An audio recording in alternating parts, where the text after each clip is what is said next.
in questi giorni 400.000 lavoratori autonomi, partite IVA e professionisti hanno ricevuto questo avviso dall'Agenzia delle Entrate.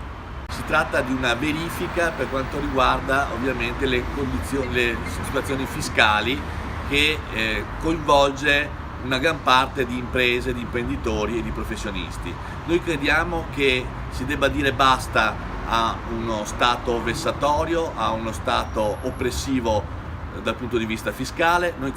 È per questo che oggi protestiamo e ci affianchiamo anche con lo sportello SOS Cittadino ai tanti lavoratori autonomi che ci hanno segnalato questa situazione che va denunciata.